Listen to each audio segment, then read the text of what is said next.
के किनारे स्थित एक प्राचीन हवेली अजीब रहस्यों से भरी हुई थी। कहा जाता था कि वहां रात के समय अजीब आवाजें आती थी और कोई भी व्यक्ति वहां रात में जाने की हिम्मत नहीं करता था। लेकिन विजय, जो गांव का सबसे जिज्ञासु लड़का था, उन आवाजों की सच्चाई जानने के लिए आतुर था। एक काली रात विजय ने ठान लिया कि वह हवेली में जाकर देखेगा कि वहां क्या छुपा हुआ है।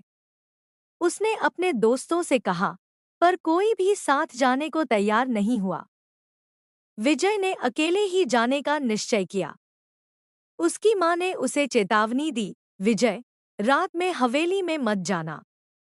वहां परछाइयां घूमती हैं, जो लोगों को निगल जाती हैं। लेकिन विजय ने हंसते हुए कहा, मां, ये सब कहानियां हैं। मैं अभी आता हूं। विजय ने अपनी टॉर्च ली और चुपके से हवेली की ओर बढ़ा। हवेली के पास पहुंचते ही उसे ठंडी हवा का झोंका महसूस हुआ। वह धीमे धीमे कदम बढ़ाता हुआ हवेली के दरवाजे तक पहुंचा। दरवाजा खुद ही खुल गया, जैसे कि किसी ने उसे अंदर बुलाया हो। अंदर जाते ही विजय की टॉर्च की रोशनी डगमगाने लगी। वह सीढ़ियां चढ़कर ऊपर की ओर बढ़ा और तभी उसे एक खटखटाने की आवाज सुनाई दी। विजय ने साहस जुटाकर उस कमरे की ओर कदम बढ़ाया जहां से आवाज आ रही थी।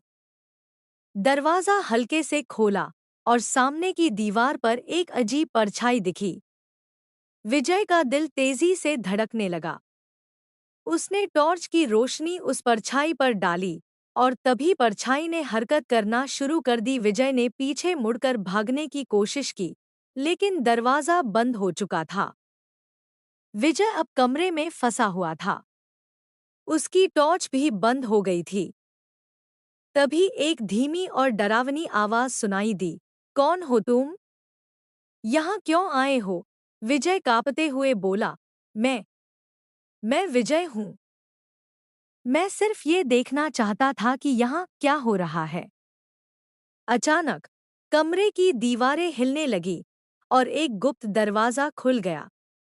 विजय ने उस दरवाजे से निकलने की सोची और जैसे ही अंदर गया, उसने देखा कि वहां एक बूढ़ी औरत बैठी थी, जिसकी आंखें लाल थीं और चेहरे पर गहरी झुर्रियां थीं।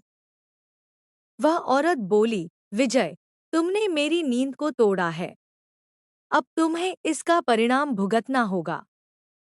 विजय की आंखों के सामने अंधेरा छा गया और वह बेहोश होकर गिर पड़ा। जब उसकी आंखें खुली, वह अपने बिस्तर पर था।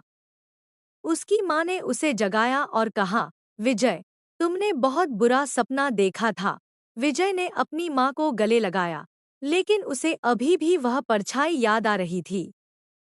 क्या वह सचमुच एक सपना था, या उस काली रात की परछाई अभी भी उसकी जिंदगी में मंडरा रही थी? सच जानने की जिज्ञासा अच्छी होती है, लेकिन अंधकार में छुपे रहस्यों से सावधान रहना चाहिए।